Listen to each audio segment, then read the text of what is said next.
All right, good morning, everyone. I am Gloria Roberts, Caltrans District 7 Director. We're so excited to be here this morning as we've continued to make significant progress in fixing the 10. And I want you to note that we are doing this with the support of both the Biden-Harris administration as well as the Newsom administration. It is incredible to get this level of leadership and commitment. And so I thank Vice President Harris and also Governor Newsom. But our greatest thanks really goes to the contractors and their laborers who have been working so hard and around the clock. And I'd also like to continue to thank the Caltrans District 7 and headquarters teams for their tireless energy and dedication to public service. Lastly, we thank the City of LA and all Angelenos for their patience during this time. And so with that, I bring you Mayor Karen Bass. Good morning, Los Angeles. This is a great day in our city, and I think it is a wonderful example of how and why we got this job done. First and foremost, the workforce that worked 24 hours a day, 7 days a week, the numbers of workers on the site here who doubled and tripled as everyone came together, but showing the unity from the White House to the governor to our senator, all of us standing together to make sure that this got done and the 10 will be open.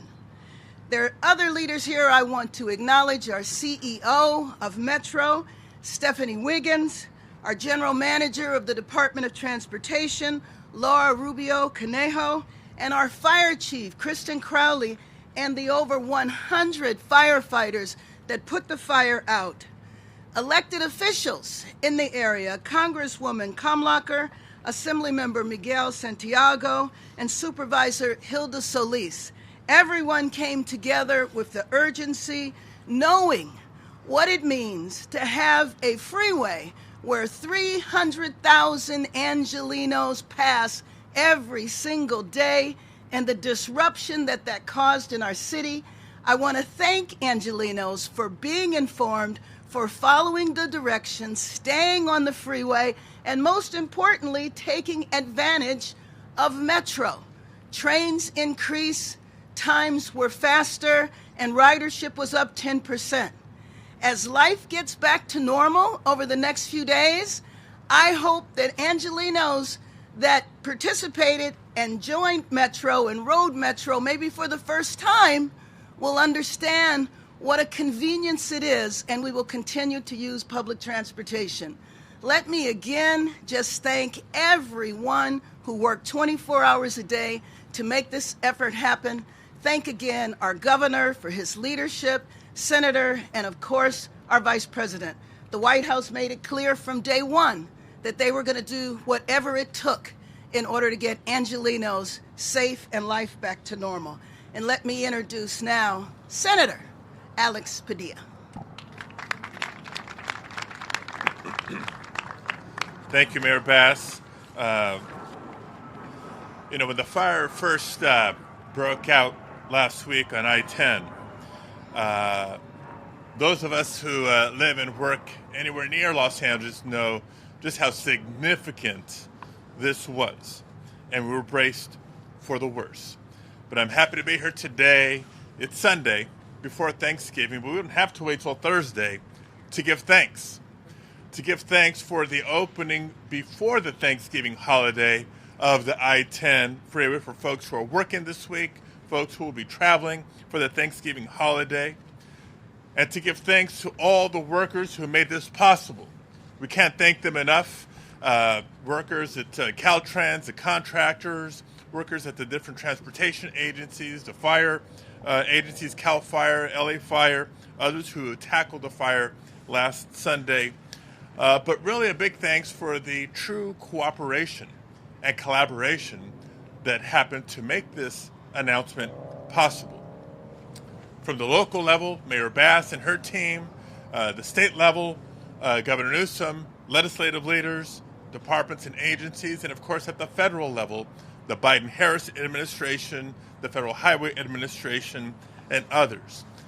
It took all of us coming together to make sure that this announcement would come in a matter of days, not in a matter of weeks or months.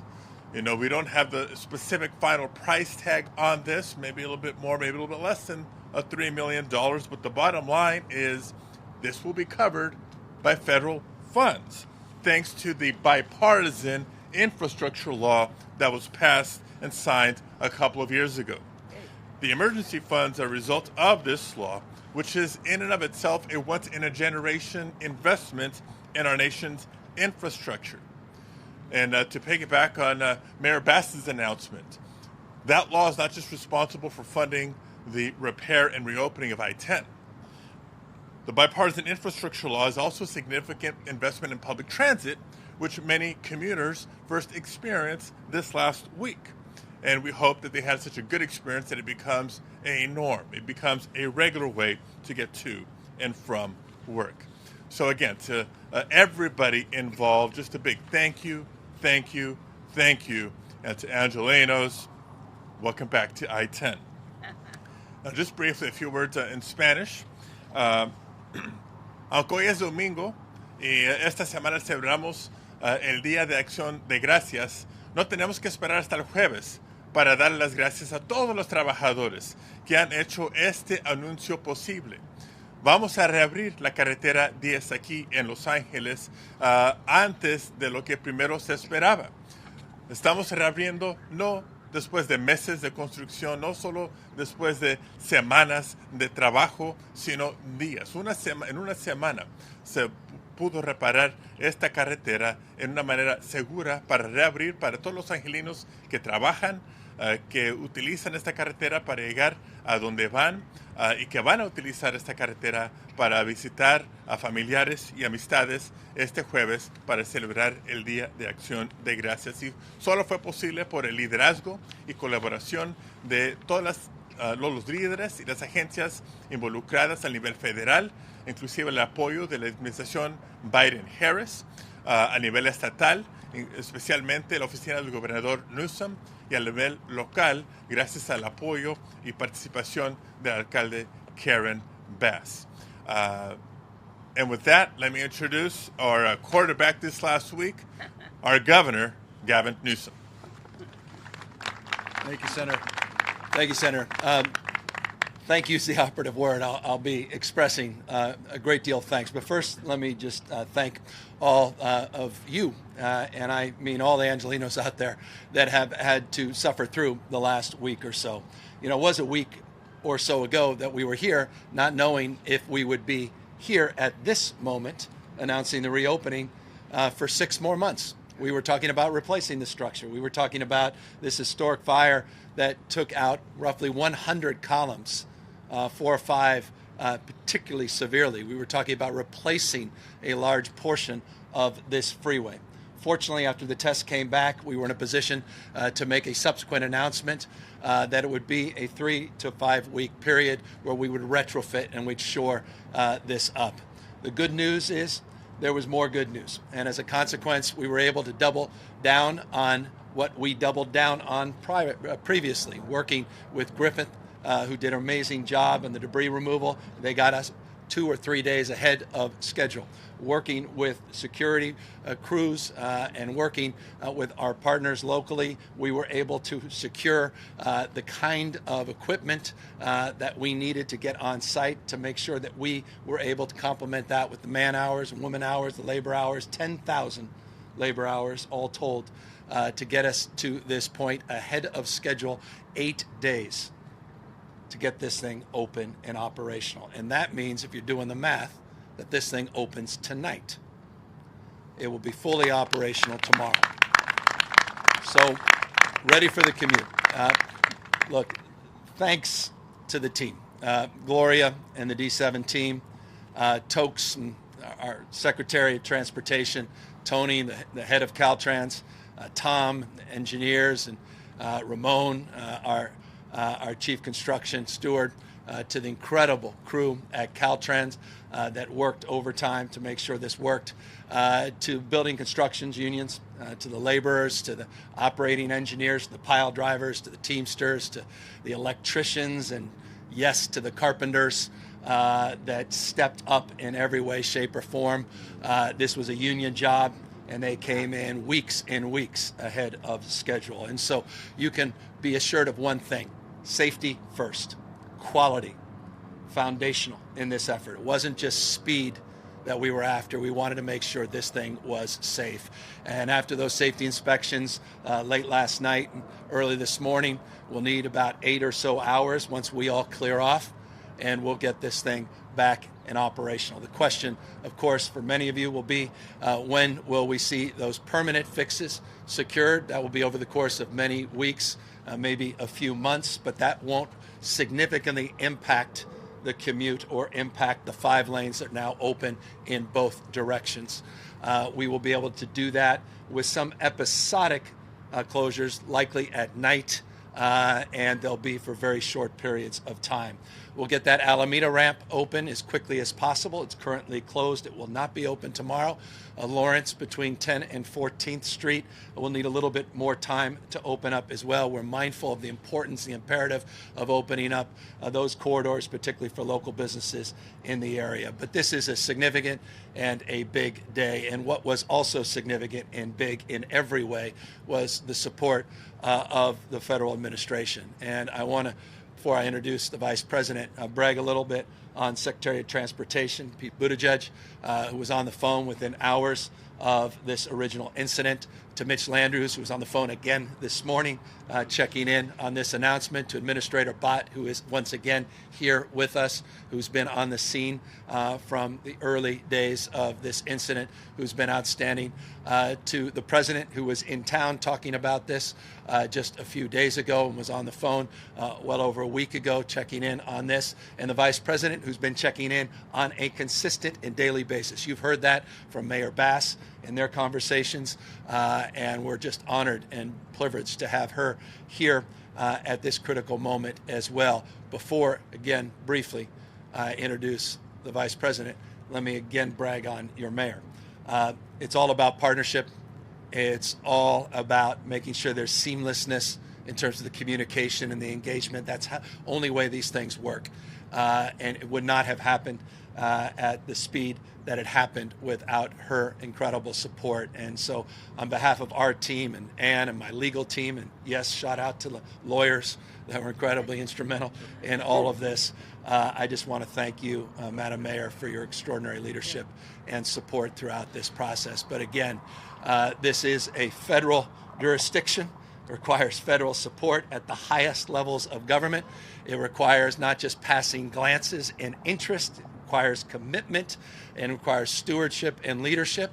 And that is a good way to describe our partner at the federal level, one of our own. And that makes it a little bit easier for us. And it's my honor to introduce to you the Vice President of the United States, Kamala Harris. Yeah. Thank you, Governor. Well, as one of the first in a very long time Californians to be associated with the White House and living in Los Angeles, I was acutely aware of what closure of the 10 would mean for so many people. Hardworking people, families, many people who, when it was shut down, they can't work from home. Their work requires them to be present. And so I want to applaud the leadership of the governor, the mayor, the senator, and so many others. Caltrans, we had a chance to visit this morning. The men and women there, the men and women of organized labor, the unions.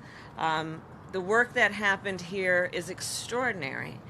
And it really is a function of the will and the ambition of the workers on the ground who understood what closure of the 10 would mean for folks on a daily basis, and their commitment as public servants, as union members, to get this thing done. And you know, we can give the fancy speeches all day long, but we're able to stand here and do this because they did this work on the ground. In many cases, working as many as 14 hours a day. out of sheer commitment and a sense of duty and responsibility to deliver for the people of Los Angeles. So it's extraordinary work that happened here. And yes, Governor, Madam Mayor, the Senator, we all talked on a daily basis practically, and the estimates were that this was going to take a long time. There were some who said that a 3 to 4 week estimation was ambitious. But these folks, these people who work every day on this, who are experts, who understand the specifics, who understand the detail, they didn't listen to all that. They just did the work and they saw it through. And on behalf of President Biden and myself and our administration, we applaud this work. And this is the kind of work, frankly, that is happening around the country, where hardworking men and women, carpenters, laborers, city workers, county workers, government workers are rebuilding America. We have invested billions of dollars in rebuilding America's roads and bridges, lead pipes removal, what we are doing to ensure that all families have access and can afford high-speed internet. This is all about rebuilding America's infrastructure. And it has been a commitment of ours from day one. Many talked about doing it. You'll remember Infrastructure Week. By the way, it never happened. Every week. But what we have been able to accomplish is, for California alone, a $33 billion commitment to help build back up the infrastructure in our home state. We're looking at already over 1,100 projects underway in California because of the work and the commitment that Joe Biden and I and our administration have had to ensure that federal dollars come to states like California to do the work that must be done.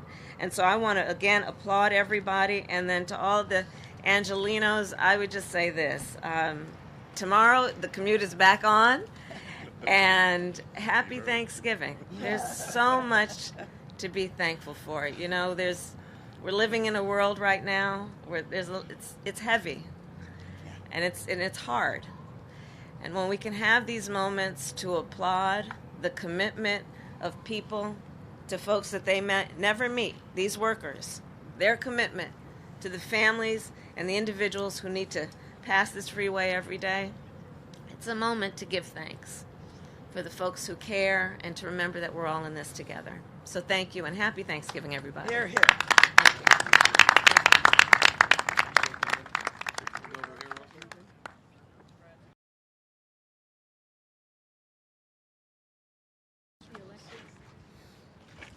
So, as we said a moment ago, as soon as everything gets cleared off, they'll finish a little bit more of their safety inspections, clear everything up, and we should get cars rolling later this evening. Again, fully open, 5 lanes, both directions, by commute tomorrow morning. Happy to answer any questions. Yeah, Governor, can you give us an update on the arson investigation, as well as the push to make sure that other overpass areas where there is storage happening are safe? Yeah, as we mentioned a week ago and a few days ago, we updated you on the investigation on airspace leases throughout the state, high priority airspace leases. That investigation, in partnership with LA Fire Department, with the State Fire Marshal, Caltrans, has been ongoing, and we'll release the results of that as early as Wednesday. We want to get this open first, but we'll have a preliminary analysis of that. Just a quick update on Apex, the lessee that illegally subleased and was in arrears on their rent. Will be in court in January, early February. They had 5 leases. Today, he's in possession. That corporation's in possession of just 1 in Sun Valley. We have taken over, relinquished 3 of the other leases outside of this, and we're securing those sites. But that prioritization in terms of that assessment for air leases broadly will be prioritized with high priority. That investigation we'll present to you Wednesday. The ongoing investigation of air leases across the state will take a little bit more time. And on the arson investigation, we know that there was a photograph released. Is there anything more on that at all, or a suspected motive? Yes, there's the person of interest. The photograph was released. We had a lot of incoming as a consequence of that. That photograph was shown around the world, which is exactly what we intended and hoped for.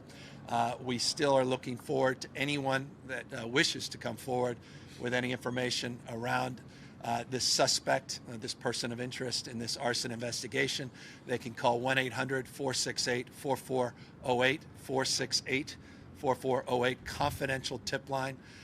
We encourage people to do that. Lots have, but I have no more to add beyond the fact that we released that photo and had a lot of interest and a lot of good incoming.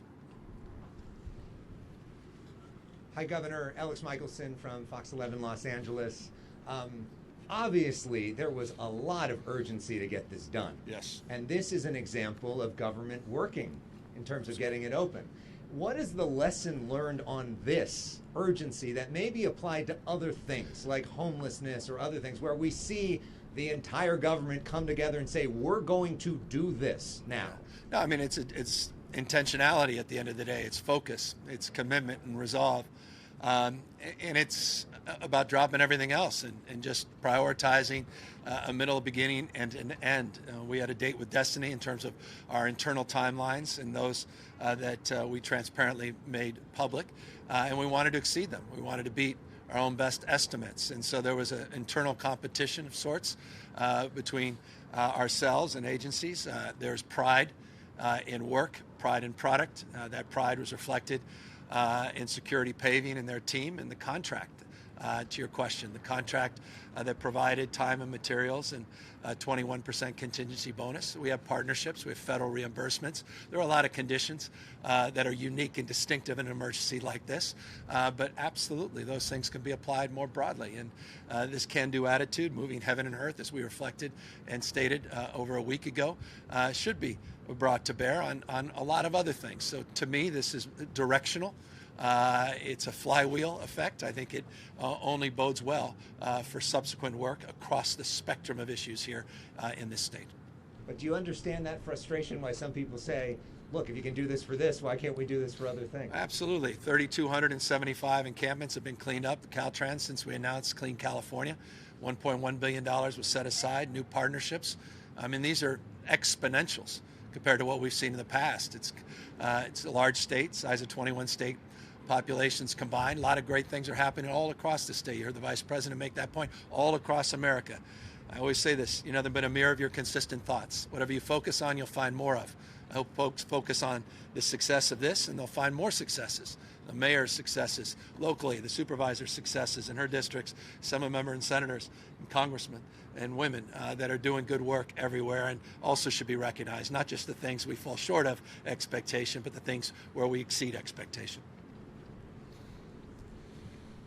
Good morning, Eric Resendiz with ABC7. Good news today for drivers that come through here on the I-10. What is the message y'all would like to share for these business owners who were impacted by this historic fire? Many of them are from different countries. They face many obstacles. We do know that even, there's a language barrier. What is the message? They're looking for a sign of hope because they depended on their business for their family's livelihood. Well, a top priority for us. That's why getting this exit that you see behind me open is foundational. That's why I mentioned that in my remarks up top. Getting Lawrence between 10 and 14th open, getting this exit open, so more ease of access to these businesses. But I'm going to do one better. We were literally just having, this reinforces a message. Not only is it top of mind, it was part of the conversation we were having as we walked to this microphone. And I want to just ask Supervisor Solis to come up, who specifically wanted to reinforce this point about the imperative of getting emergency grants and support for these small businessmen and women. Thank you, Governor. Yes, the County of Los Angeles is working with the Mayor's office and with the state. We know that there are approximately 600 or more businesses that have been impacted.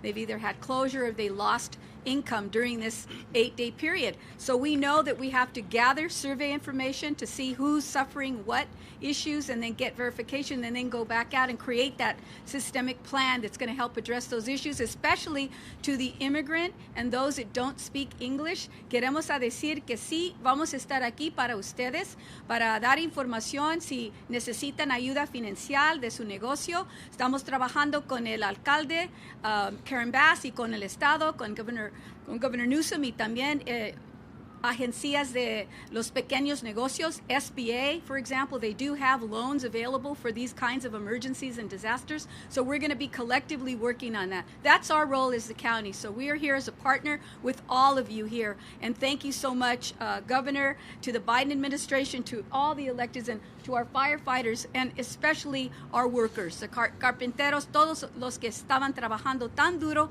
8 días para hacer este milagro. Thank you very much. And let me join with the supervisor because we work hand in hand together. Yesterday, I met with several of the businesses right around in this area who were severely impacted. One business told me that their traffic was down 40 to 50%. We told them that we believe we can provide resources at emergency.lacity.gov. Yesterday, I also spoke to our state insurance commissioner, Ricardo Lara. He is going to be meeting with the businesses soon, but he also talked about that there were possible resources with the Business Interruption Fund. So we know how this has impacted our area. We've surveyed all the businesses, and we will continue working with them until they are whole. Good morning, Bailey Miller here with NBC Los Angeles. Can you provide an exact time of when the 10 Freeway will be open this evening? I know many people are anxious, and then of course what people will be seeing over the next few months here on the 10 Freeway. I've tried to be, we've been very transparent, and I've been very cautious in that transparency. It'll be open fully for the commute tomorrow morning. It will be open later this evening. I don't want to have you feel misled when you come by and you go, wait, they've opened it tonight.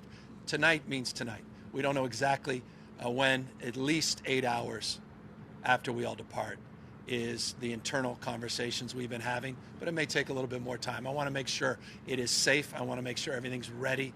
The imperative is getting it open for commute tomorrow morning, but it will be open later this evening. And what people will be expecting to see over the next few months here on the 10 Freeway? You're going to see a lot more work being done underneath. You're going to be seeing this temporary shoring change to permanent shoring. You're going to be seeing a lot of concrete work that's being done. Some of that concrete work will require episodically during the evening, try to mitigate any impacts to traffic. There may be some closures, modest closures, but you'll see that cosmetic work and some of the substantive work being done, but primarily what lies underneath will not be felt mostly by commuters whatsoever. With Kay Callaghan.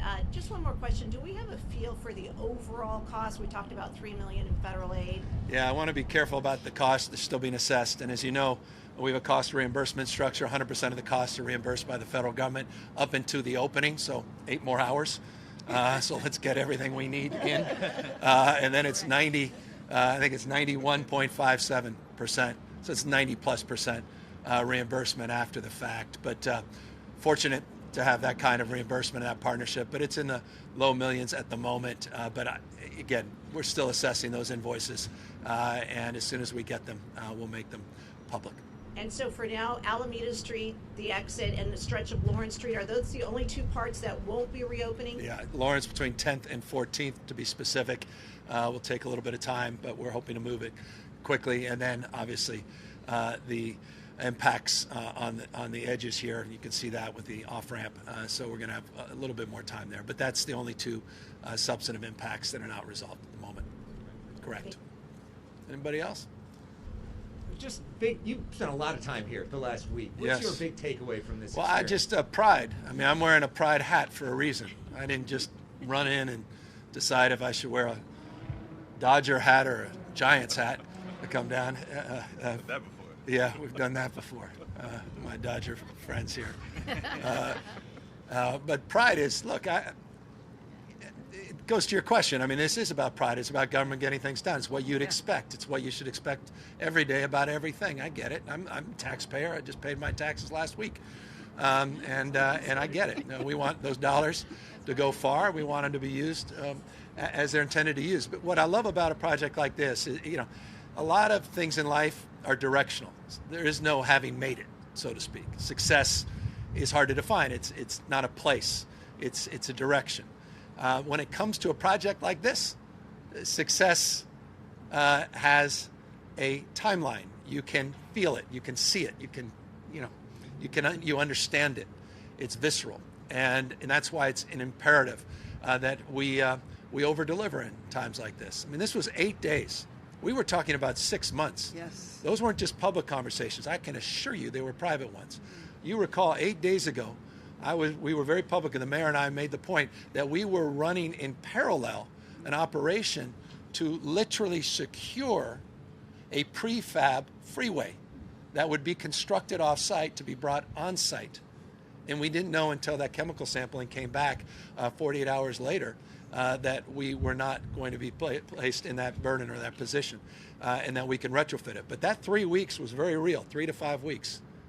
And then everything went our way. We had updates over the course of the last week on some of that shoring work. We were able to use half of the bents that we expected, and we were able to go from 6 to 36 jacks, and we were able to increase by another 30 number of carpenters on site. So the materials and supplies, they all came in. But again, I cannot impress upon you. I know we keep saying it, and don't think it's rote, don't think it's cliched. It's just a damn fact.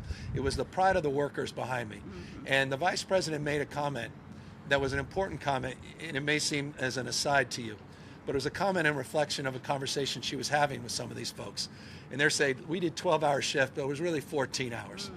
And they expressed pride that this was important to them and their community, the quality of the work. There was a sense of urgency.